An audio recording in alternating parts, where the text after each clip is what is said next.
when you're in this kind of position, yes, there's pressure involved. It's tough. It's uncomfortable at times, but I would much rather be a bit uncomfortable at times and fighting for a world championship than trying to scrape a few points every now and again. And this is what you go racing for, fighting for championships, especially in F1. This is kind of what you live for. And obviously it doesn't come easily, and there's a lot of pressure that comes with that, but you're fighting for something worth fighting for, so it's going to be there.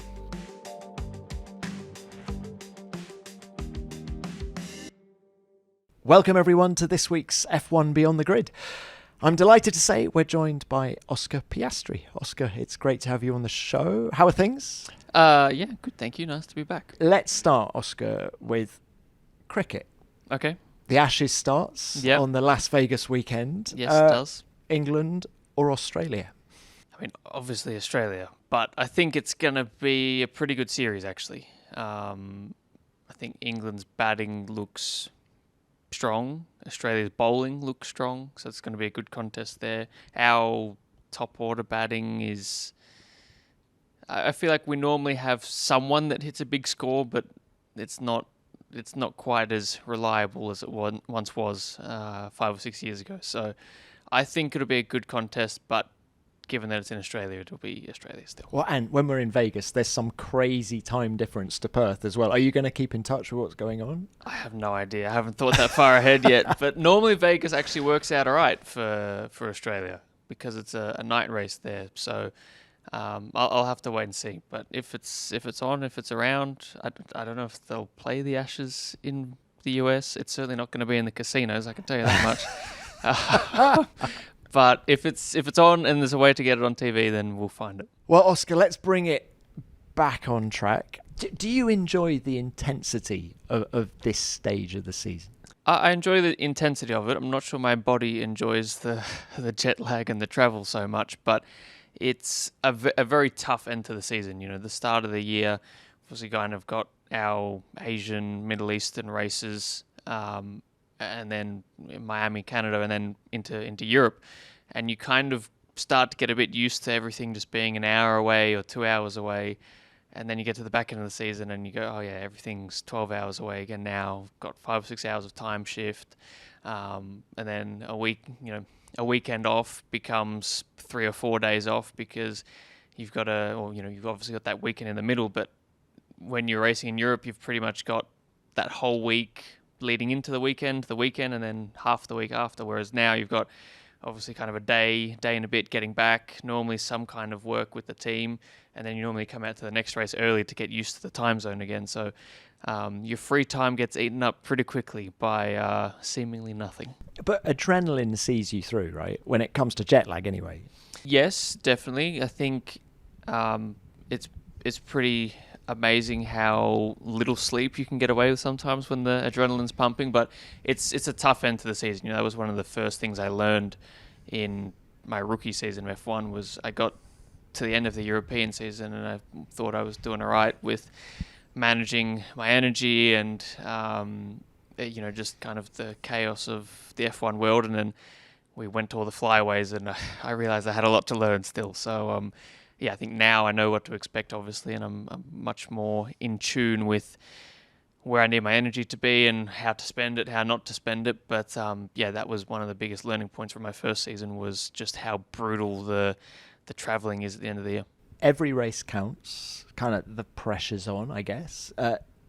Do you view pressure as a privilege? I do. Yeah, I think in anything in life, if there's no pressure on whatever you're trying to do, there's normally one or two things. Either you don't care, which is not a great thing, or it's not something worth kind of fighting for, let's say. And I think when you're in this kind of position, yes, there's pressure involved. It's tough. It's uncomfortable at times, but I would much rather be a bit uncomfortable at times and fighting for a world championship than trying to scrape a few points every now and again. And in my short time in F1, I've kind of experienced all of that a little bit, and Where I am now and where the team is now is, a much nicer place to be, and just more, this is what you go racing for, fighting for championships, especially in F1. This is kind of what you live for, and obviously it doesn't come easily, and there's a lot of pressure that comes with that, but you're fighting for something worth fighting for, so it's going to be there.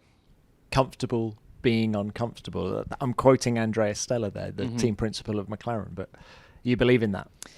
I think so. It kind of goes back to what I was saying.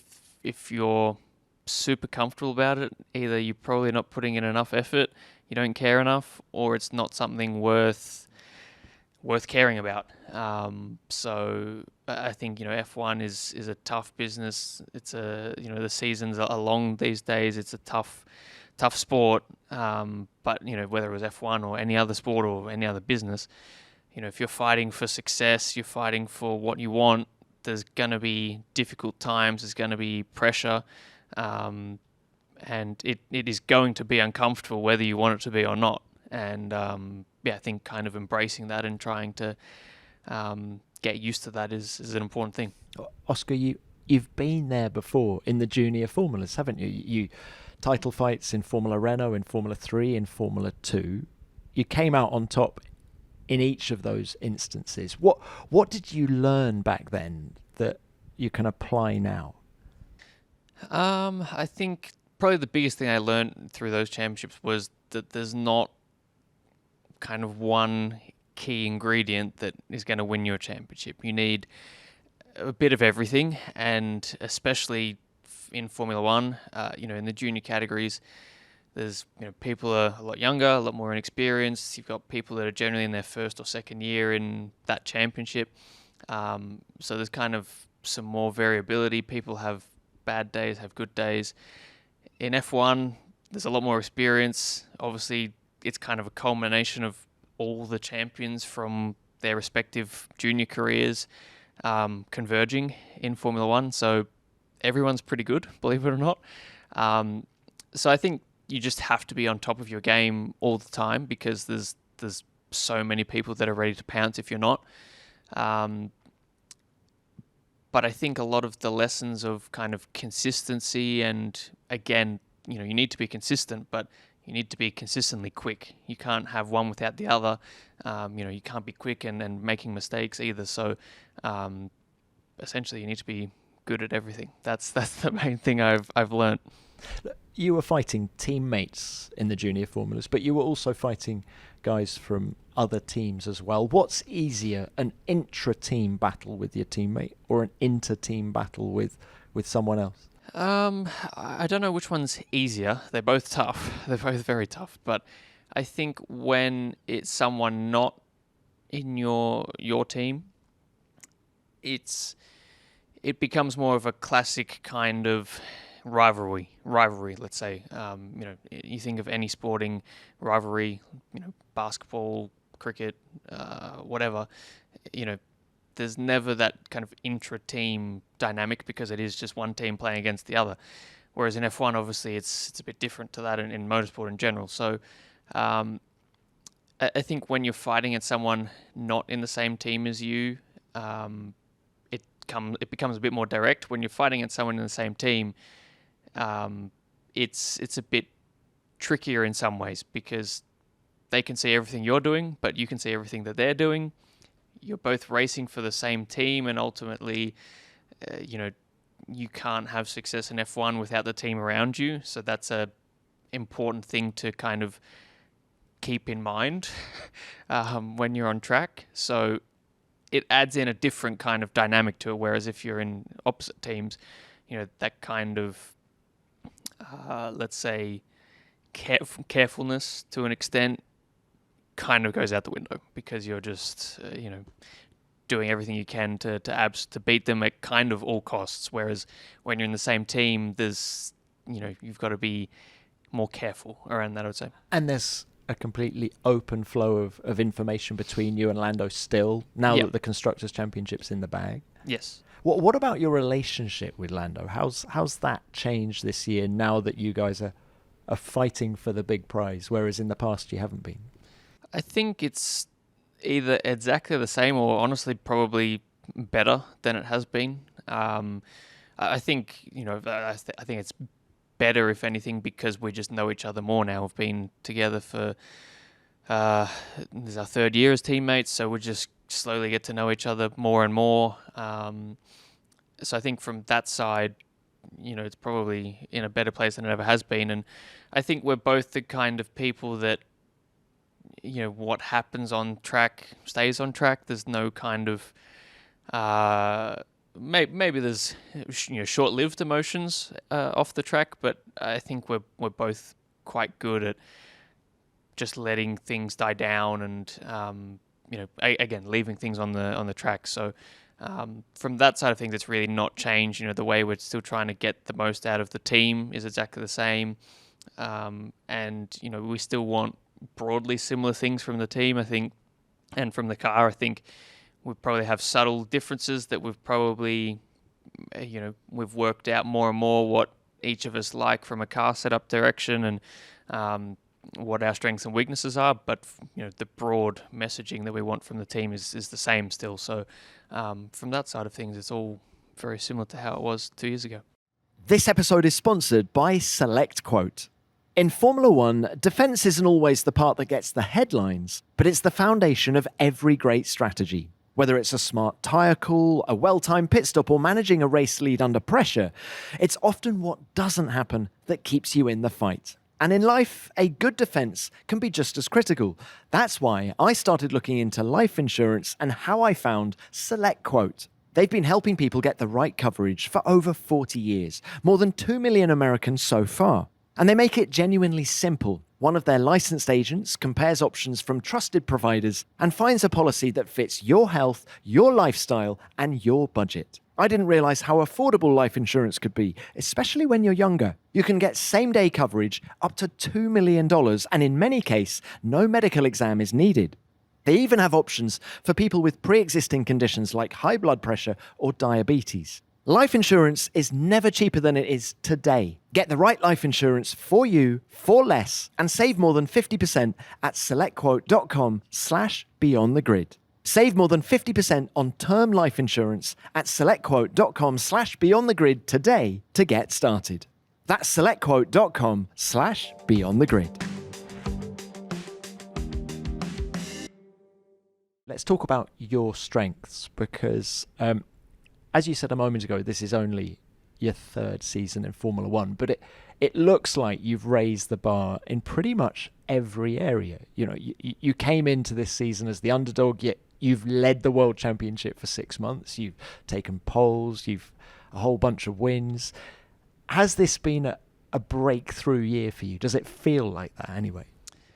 I think definitely yes. And I say that kind of putting the results to one side. Obviously there has been a lot of good results along the way, but I think, everything has just felt like it's clicked a lot more this year. There's still been the odd race here and there that's been a bit tricky, but I think in very broad terms, everything has just gelled a bit more and everything's come a little bit more naturally. Whereas I think my first season, there was a lot of things I had to learn and a lot of, especially driving techniques and things that I had to learn kind of the hard way. I was still learning that a bit last year in my second year, but I felt like by the end of the year, it was more just putting everything together that was the missing piece of the puzzle. And I feel like this year, for a lot of the year, I've been able to put that together more often than not. And I think for me, that's kind of been the big breakthrough. I think we've also done we did a lot of hard work in the off season, kind of trying to identify where I could find a little bit more time here and there. And, that wasn't just simply from how do I drive faster. It was, looking through the data and that kind of thing, but also from, how I work with the team around me, how I get the most out of the car, how I get the most out of the engineers, and kind of however I can improve in getting what I want from the car, whether it be fitness, mental resilience, all of those kind of things have been a step forward this year. And I think that's where things have clicked a bit more this year.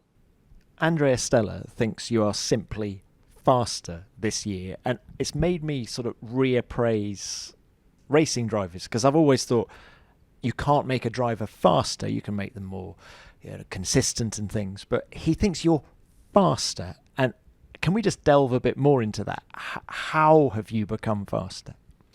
I think it's just kind of all of those things that there's not a magic secret, or there wasn't one big item that was the key to the success we've had this year. It's been all of those little things. And sorry to interrupt. Can I ask, what was the first thing you looked at last winter when you said, okay, how do I make myself better? What was the first thing you did? I think before I got back to the team, it was, how can I, what can I do outside of a race car that's going to help me when I'm in the race car? And when you can't be with the team and you're on holiday, the only real thing you can do is relax and improve your fitness. So trying to do that was an important thing for me. And then once I got back to Europe and back with the team, it was kind of identifying, what are we missing, and how do we get it, basically. And the kind of conclusion we had was I needed a little bit more pace overall, and if I could find that, then it would make things easier in qualifying, it would make things easier in race pace and ultimately managing tyres. It would just make everything easier. But it's one thing kind of identifying that you need to go faster, and the next thing is how you go about it. And, then it's just going into all the incredibly small details of, from a driving technique point of view, what can I do or what can I adapt to improve? What can I do to get the most out of the car from a setup point of view, but also, we've got so many things we can change on the steering wheel in terms of the diff, brake bias, engine braking, all of those kind of things.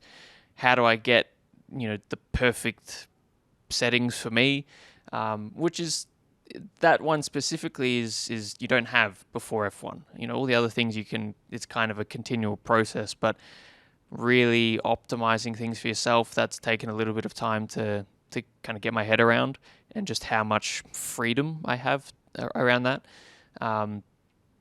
But, all of those are quite equally weighted. There's not been one big thing that's been the magical thing that's made Oscar Piastri better this year. It's been trying to find those little bits everywhere, and when you find that, you just naturally give yourself more confidence. You naturally put yourself in a position where you effectively lessen the pressure, because you don't feel like you have to go and do something spectacular. You just have to do the best that you can do and trust that it's enough. And I think that's been a big thing this year, is for pretty much every weekend I've gone to, I've been able to trust that, if I put my best foot forward, if I get the most out of myself here, it's going to be enough to qualify on pole or win races. And that added confidence this year is something that's really helped. Is there more to come? I mean, year 3 for you, this is what, year 7 for Lando, year 11 for Max? I'm sure those guys both think they can improve, but do you feel that the step you took last winter you can take again going into 26? Or is 26 so different with all the tech the tech changes? We'll have to wait and see, but I think the kind of process we went through, and the philosophy is a big word, but almost the mindset that we took to this year, that can definitely transfer over. I think 26 is going to be completely different. There's going to be a lot of things to get your head around, but that's going to be a massive part of the game. And that was part of the game this year, trying to identify the parts that are going to make the difference for this season, and trying to find them. I think for next year, if anything, the parts that will make a difference are, some of them are not as obvious, some are more obvious, but the weight of all of those, being able to master some things next year could gain you, a lot of lap time and a lot of, ultimately lap time, but in a lot of different ways. So I think trying to just keep that mindset of, what are the things we need to look out for, not necessarily improve, because some things we won't know what to improve, but what do we need to look out for? What's our best guess of what's going to bring us lap time and consistency and things like that, and how do we go and achieve it. So the kind of questions you ask yourself are a little bit different, but the way of answering them is the same. And have you been working in a slightly different way with your race engineer, Tom Stallard? Not necessarily. I mean, I think it's just about identifying what has been good in the past. And I think last year there was weekends that were very strong. There just wasn't enough where we put everything together. And I think in the off season, it's always a good time to kind of reflect on what went well, what didn't go well. And, I think we kind of looked at the weekends that were good, found some similar trends of how we worked, not necessarily of what the car did, but how we worked, what feedback I was giving, what feedback Tom was giving, the other engineers as well around us, and kind of using that as a bit of a template for how we want to attack every weekend this year. And that's still a process that you evolve. Same as with the car development and same as with your driving. You can't just keep relying on the same things to work for you, because there will be something better that you'll be leaving on the table. So I think it's just been about starting from a better template, and also, we know each other better as well. Like I was saying a bit with my relationship with Lando, I also know Tom more now because we've just been working together for longer. So I think that's an important thing as well. Things just come more naturally. Things click without needing any words spoken sometimes, and a bit more what people are thinking before they've thought it themselves sometimes. Telepathy. Can he read your eyes? Maybe not my eyes, but I think, normally, I feel like now we're in a good place where he can normally identify what I'm going to say or what I'm going to complain about before I've complained about it. So, it's a good place to be. On the topic of Tom, he's an Olympic rower in a former life. Does that experience, does the pressure that he lived with back then, does that help you in the big moments now? Is there just a comment that he can give that helps calm the nerves or set you in a particular direction? I think it does. I would argue that the pressure that Tom had in his Olympic career, or any Olympian, is, I think for me that is the epitome of sporting pressure. You've got one chance every 4 years to make something happen. That's, I struggle to think of a more high pressure situation than that in sport.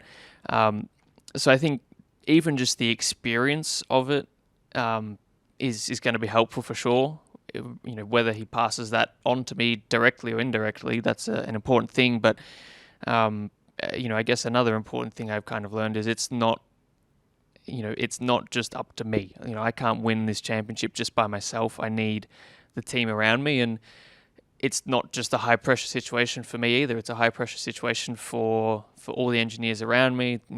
Mechanics, everyone. It's tough on everyone. We're all fighting for a championship here. So I think what he can bring to not just me, but also the people around us in terms of, the other performance engineers and other people within the team, that's a really important thing as well. So, I think it definitely does help, whether he needs to give me any words of advice or just kind of knowing what I'm going through. It's all helpful.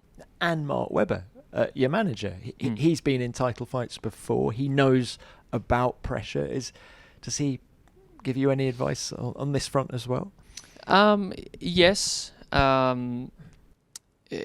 obviously has been in a similar kind of fight, I guess, in his career, and obviously for him it unfortunately didn't go the way he wanted. But I think the lessons from that and the things that he thought went well, the things he wishes he did differently, those are things that can be passed on to me before I have to experience it myself, which is invaluable at times, I would say. So he's definitely a help as well, but there's other people within my camp that help me with that kind of thing.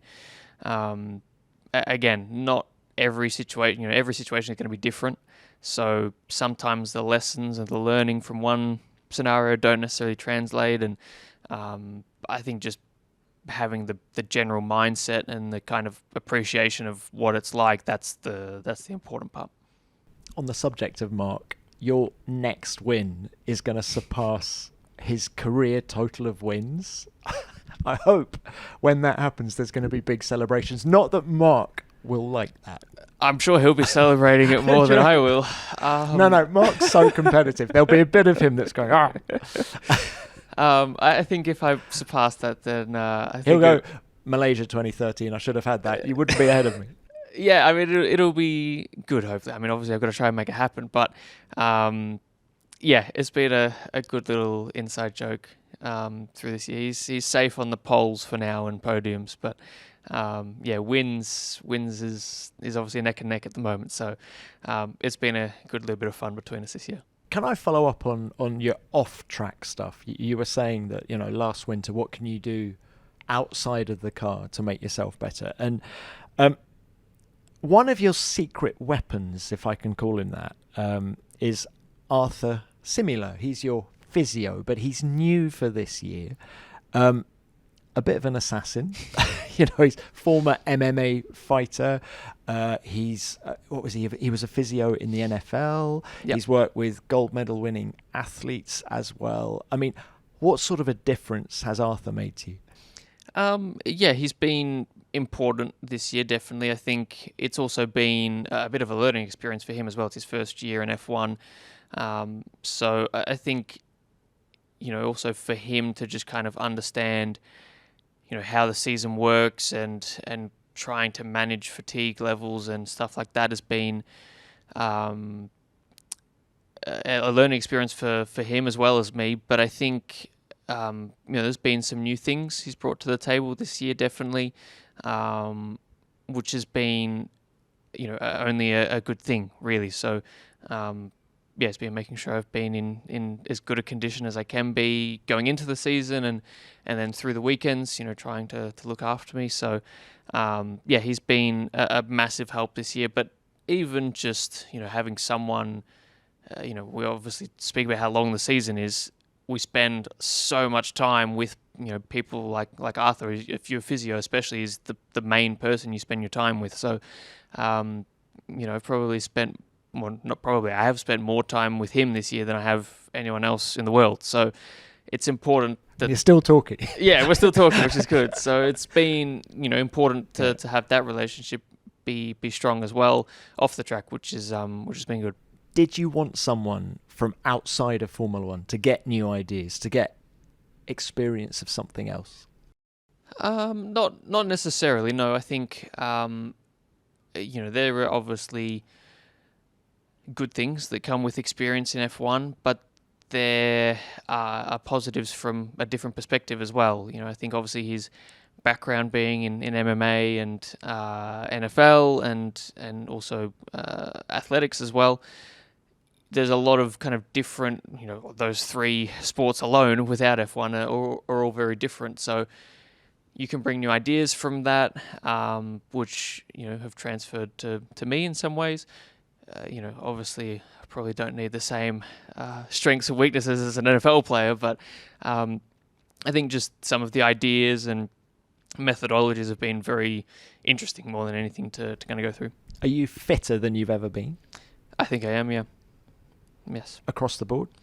Yeah, I would say so. I think from a strength point of view, I've been happy with how I've been the last few years, where fortunate these days that we have power steering, and that was one of the big things that kind of took a bit of getting used to from the junior racing, was how different the training has to be, because through the junior categories there is no power steering, so everything you're doing is trying to hang on to the steering wheel basically with upper body training and arms and stuff like that.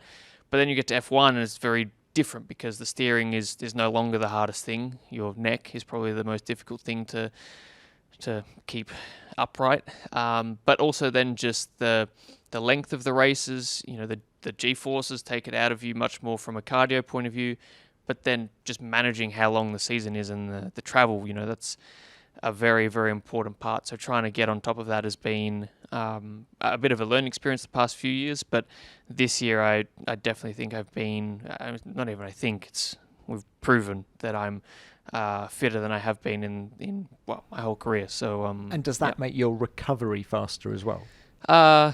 Yes, I think so. A massive part of it is about recovering, especially when you've got these races at the end of the season, with a lot of traveling involved, kind of a lot of back-to-back races.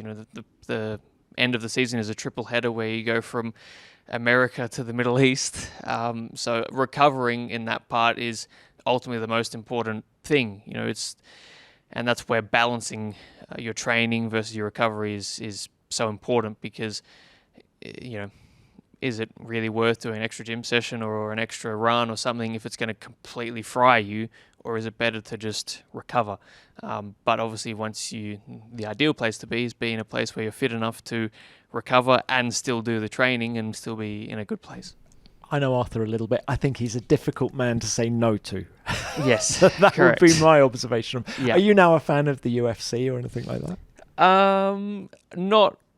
Not hugely, no. I mean, he always keeps me up to date on the UFC and boxing and all kinds of stuff like that. But I think NFL, I used to watch the NFL a bit when I was younger, because in Australia, the American sports are actually easy enough to watch because of the time difference. In Europe, they're a pain in the backside because of the hours. So I've kind of followed the NFL a little bit more again, but more from kind of stats and scorecard perspective rather than actually sitting and watching the games. But it's been interesting to get back into that.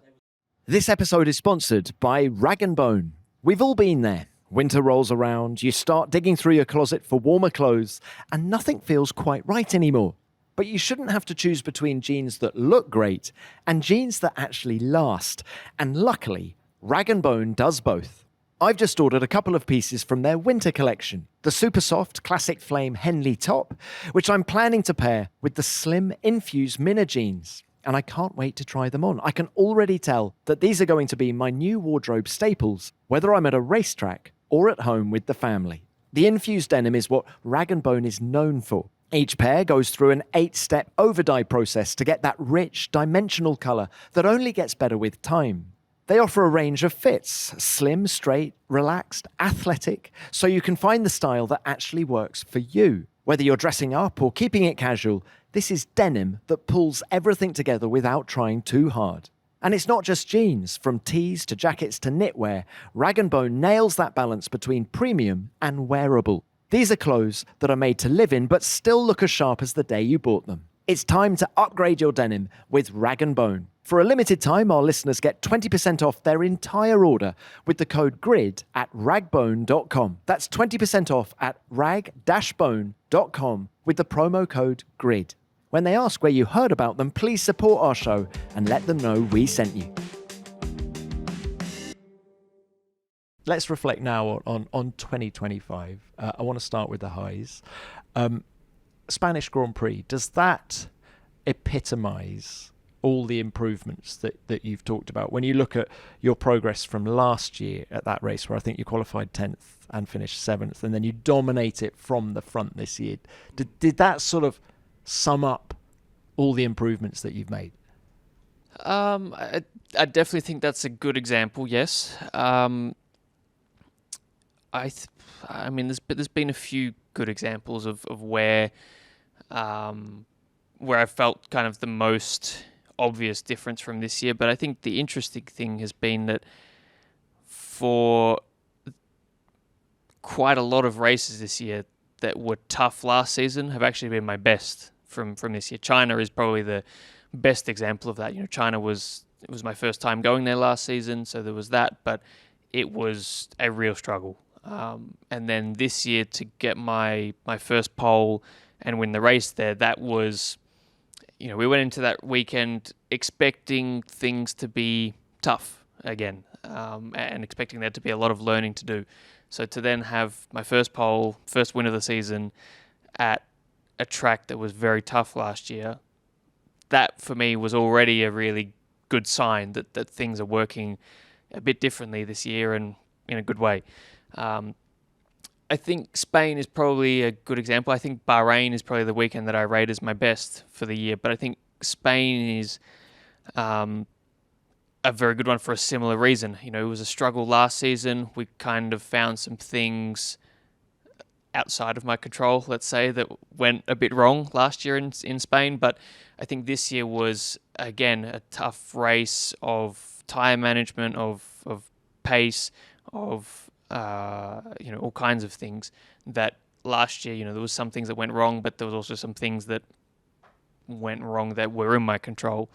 So to then have that weekend we had this year there was phenomenal. And I think that was a really good confidence boost. But to be able to do that at more than one track this year has been the real kind of confidence boost. Why was Bahrain the standout for you? It was just a very, very good weekend. I think... but so were the other two we've just discussed, right? Yeah, I think China... Can we talk about China? Because that was the week after Australia. Yeah. Which had been, it's such a busy weekend for you. The home race, you live, just round the corner. And then, of course, you had the disappointment there. What was your mindset going into China?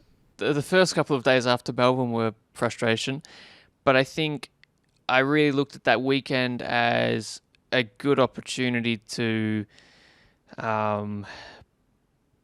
be able to move on, really. Like, I think Melbourne was obviously very tough, but I think I saw China as just a really good opportunity to almost force myself to put Melbourne behind me and focus on something new, because I think, I expected China to be pretty tough. So I kind of, didn't allow myself to dwell on Melbourne too much, because I knew that I had to focus on China and the things that went wrong the year before and trying to rectify it for this year. So there wasn't really anything about kind of making up for Melbourne or anything like that. It was more just like, Melbourne sucked in terms of the result, but actually I think the other thing that I felt going into China was, yes, the result sucked, but I just missed out on pole. I'd been quick in the race. It was challenging for the win, which I wasn't able to do the year before. So already those kind of things, even if you take the result to one side, was already a good confidence boost. So I could kind of rely on that a little bit, and it was more just like, how do I replicate that again in China, but ultimately try and go a little bit better. And that's what we went out and did. So that was pretty special for me. You mentioned Australia, the positives. I remember that overtake of Lewis Hamilton in the wet through the quick S's going into that left-hander. But there have been some great overtakes elsewhere as well. Lando coming out of Eau Rouge. There was even George Russell in Mexico a couple of weeks ago. Can I talk to you about overtaking? Is it all about feel with the brake pedal, or is there more to it than that? I mean, it depends a little bit on the overtake, really. And, overtake on the inside versus the outside is very different. I think knowing who you're trying to overtake is also important in some ways, but I think in other ways, kind of ignorance is bliss sometimes.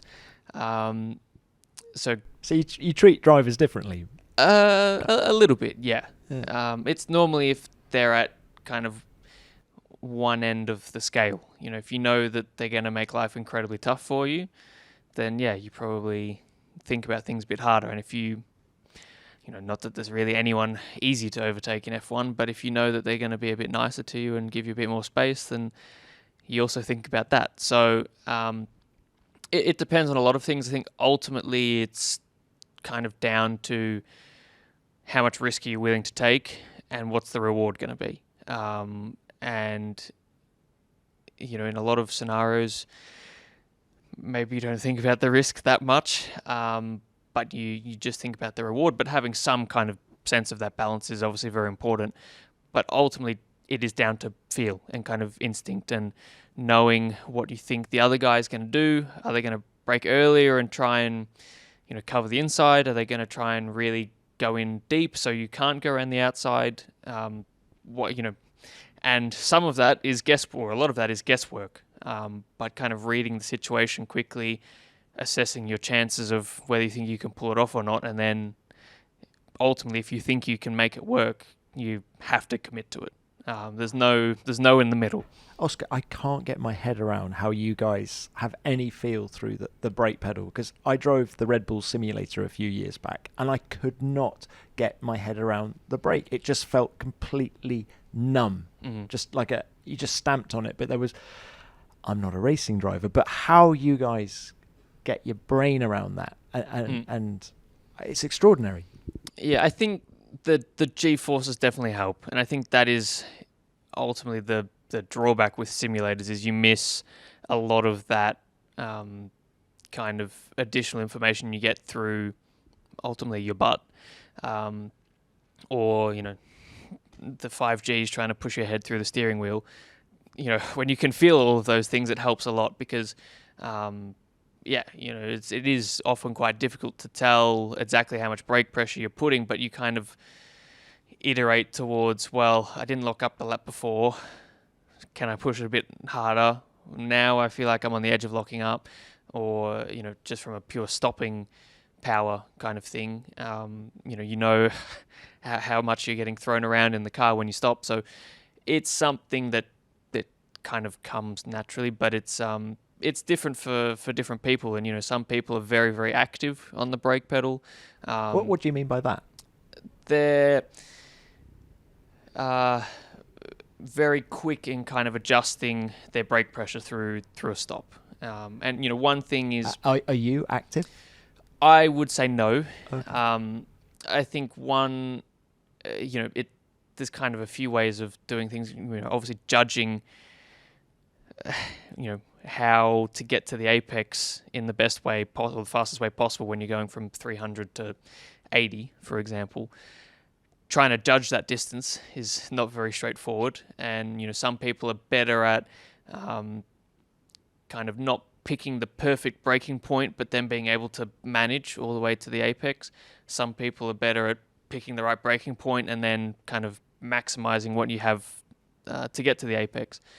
And both of those kind of approaches have strengths and weaknesses, I would say. I think for me, normally my driving style is pretty smooth with a lot of things, and braking is generally one of those things. But there are strengths and weaknesses with that. Sometimes that works massively in my favor, because if I get to the right place, or when I get to the right place, then I can be incredibly consistent. But if you need to change things up a little bit, or things are a bit unpredictable, then I have to work a bit harder to try and adjust to that, let's say. So it's all quite interesting how it works. I mentioned simulators. Are you a king of the simulator? Do you do as much as some of the other drivers? What's your longest stint? Have you done 17 hours straight, like I think Max Verstappen did once? No, I have not. I don't know how long I've done straight. I think, for me, I kind of look at simulators in two different ways. I think when you're, with your team, there's obviously a very specific purpose of what you're trying to achieve, which is firstly get your eye in for the circuit you're going to, and help the team with setup ideas, and try to put the car in the right place when you hit the ground. Because especially on a sprint weekend like Brazil,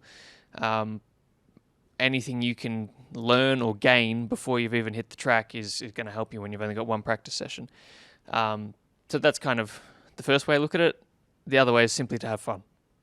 So when I'm on my simulator at home, I'm incredibly rarely actually trying to learn something new or improve myself. I'm just driving it because I'm competitive and I like to try and beat other people on their couches at home. Do you compete against random people? Yeah. And do they know they're racing Oscar Piastri, or do you have some pseudonym?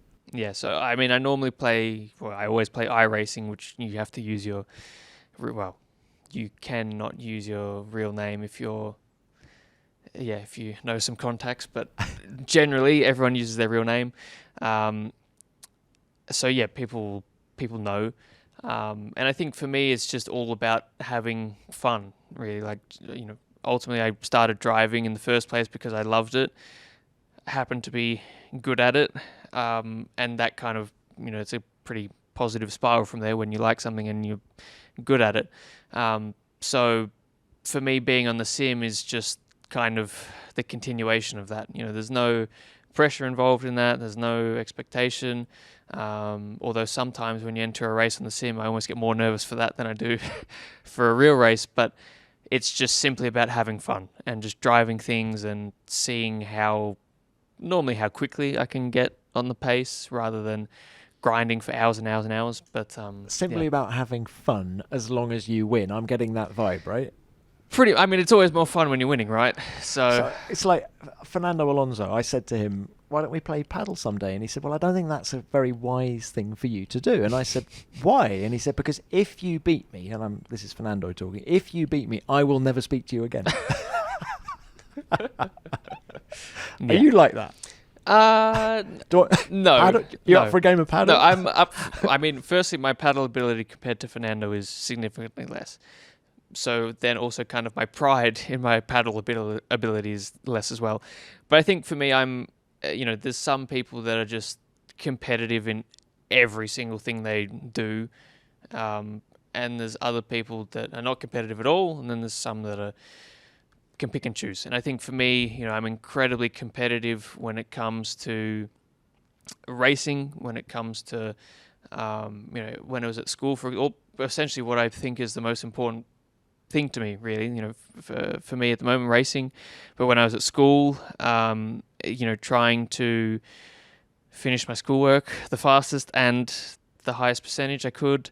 Really? Yeah. I think you might be the first racing driver that's ever said that. Yeah, and the two were kind of interchangeable. It was normally I wanted to be the first one to finish my work, but also trying to get everything right. I wouldn't just, answer everything and go, oh, I got 20%, but I finished first. I wanted to be the best of both worlds.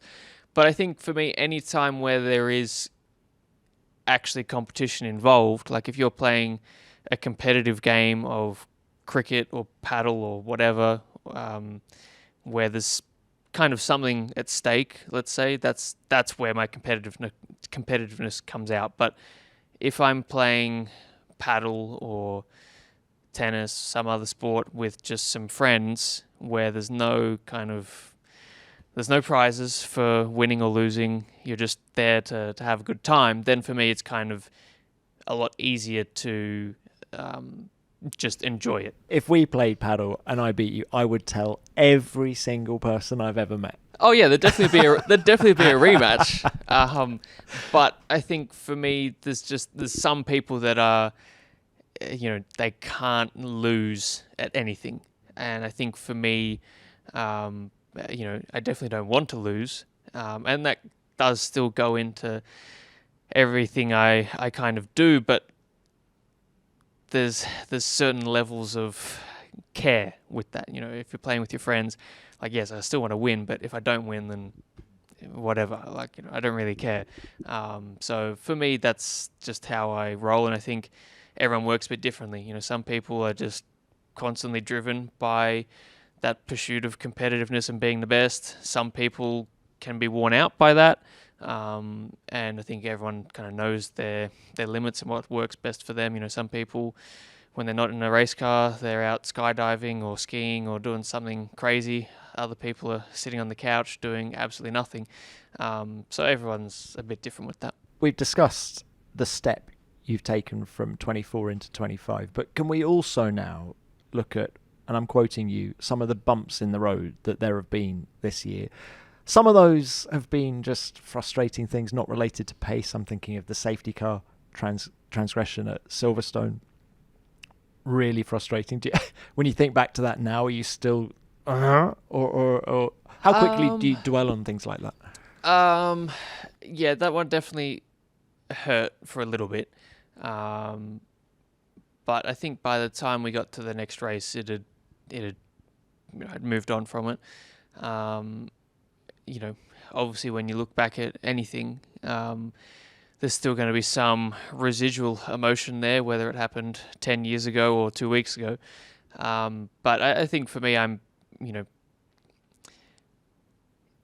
think it very much depends on how you deal with it. I think if you just let it kind of take control of you, or you don't do anything to address it, and you kind of, like Silverstone, for example, if I had just sat there going, I think that was a crap decision, I don't agree with it, that's stupid, and just sat on that, then, it probably would still hurt a lot to this day.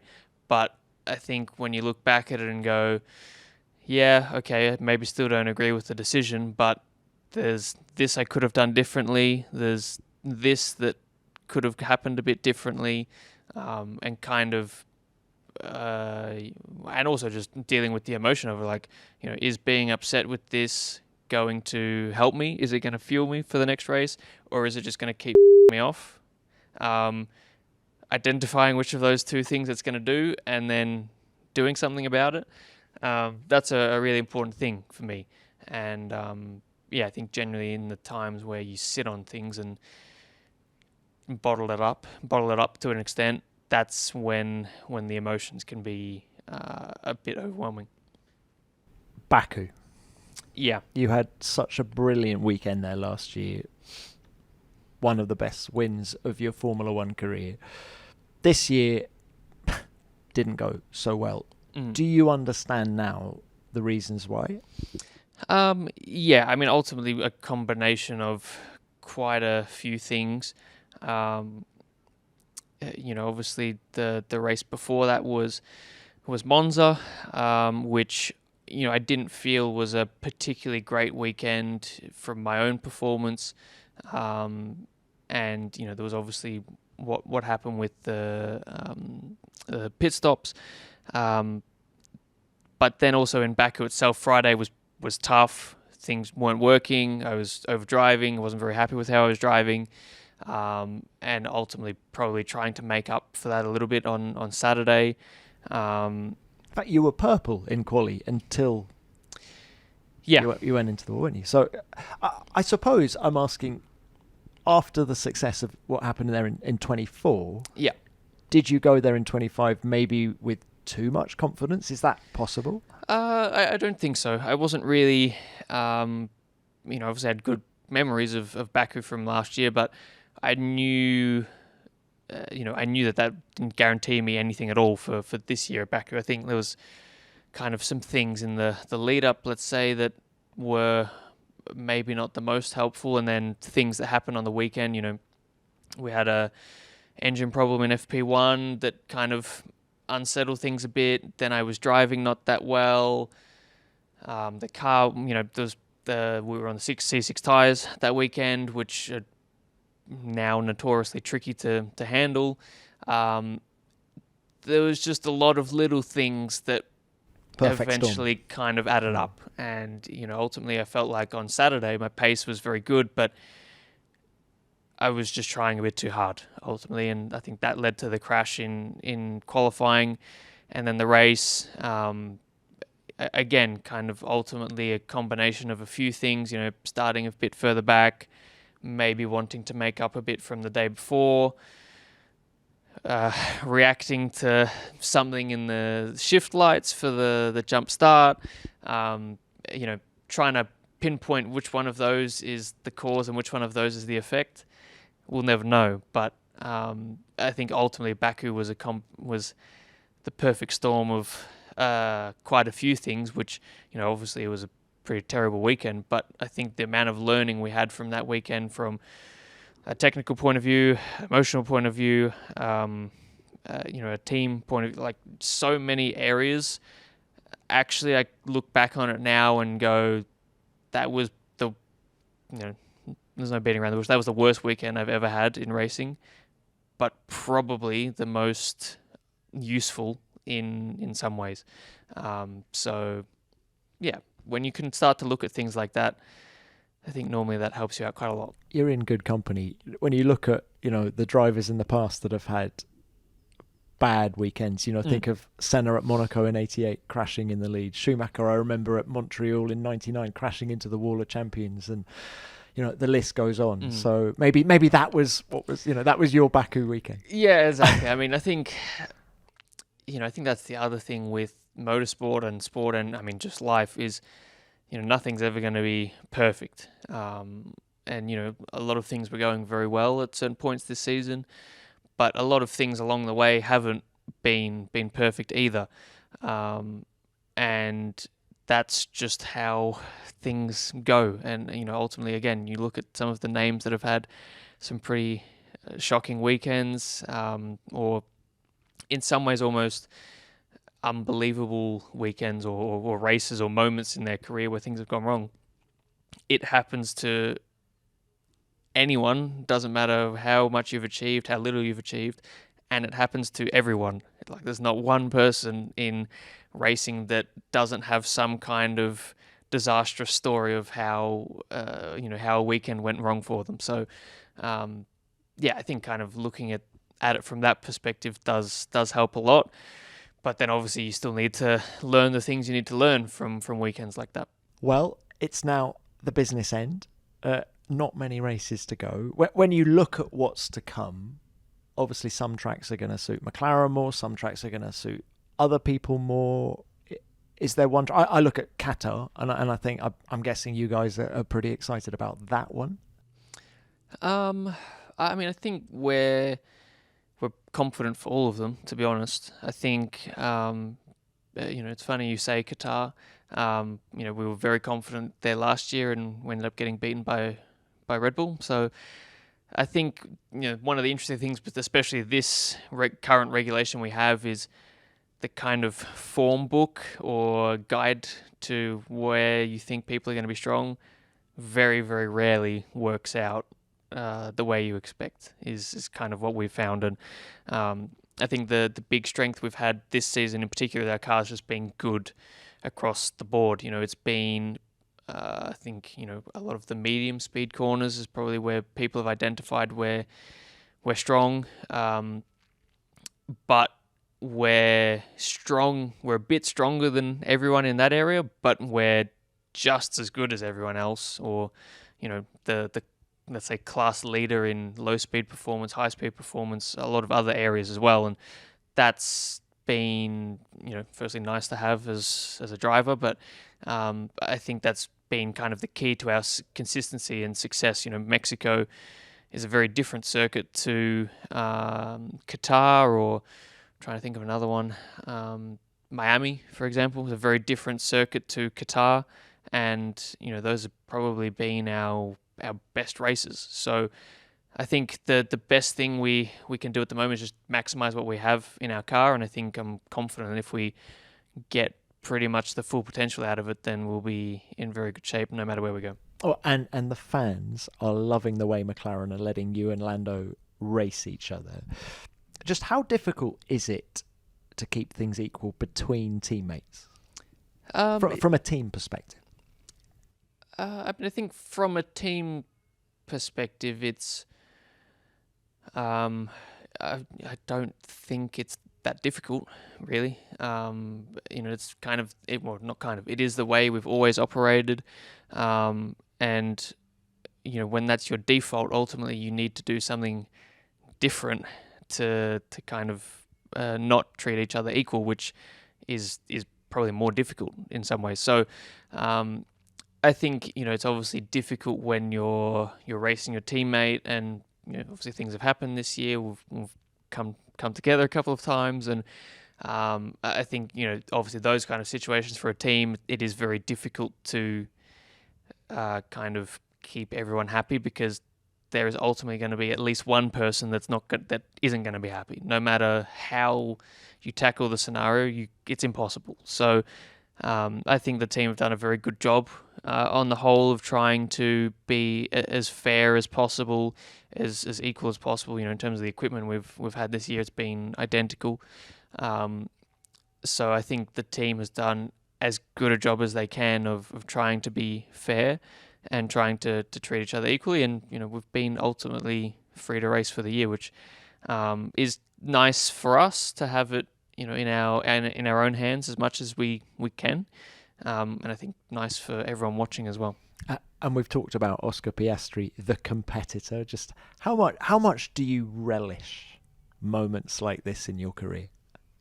I enjoy them a lot. Yeah, I think going back to kind of what we were saying before about pressure, these are the kind of moments that you live for. If I didn't have this pressure in my life or in this season, then it wouldn't really be a very memorable season. Probably it wouldn't really be worth remembering that much, let's say. So I think for me, I'm very at peace with that. It is uncomfortable at points, but I'm kind of enjoying putting myself to the test in those moments, and I'm learning a lot about myself in these moments. And ultimately, I think however this season goes and however the championship looks, I've learned a lot of things that will help me in future seasons to come, and also just my life in general, I think. So, I've been enjoying that side of things, even if sometimes in the moment it's not been the most comfortable place. I think with hindsight, it's it's a pretty cool place to be in. Best of luck with it. Thank you, Oscar. It's been great to catch up. Can I end this what I call the traditional way? The sport is 75 years old this year.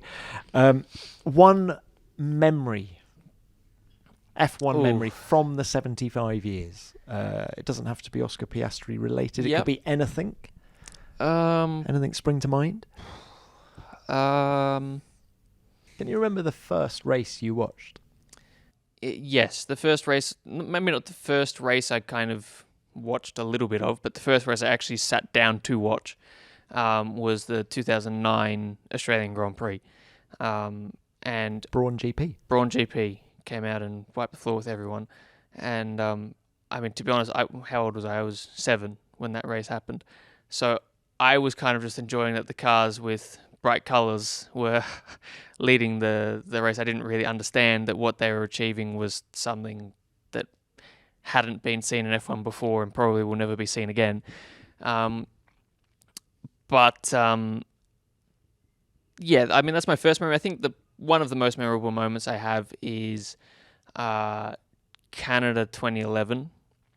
Not so much because of the race itself, but I remember going to bed and the race was either about to start or had just started, or they were going to the grid or something. And when I woke up 7 or 8 hours later, it was still going on. So that's or it had just finished when I woke up. So I then watched the race afterwards on record, and it was a pretty wild race. But that's one of my more memorable moments, because I went to bed with the race about to start, being upset that it was that I was going to miss it, and then waking up to it still only literally just finishing. Oscar, thanks for your time. No problem. Thank you.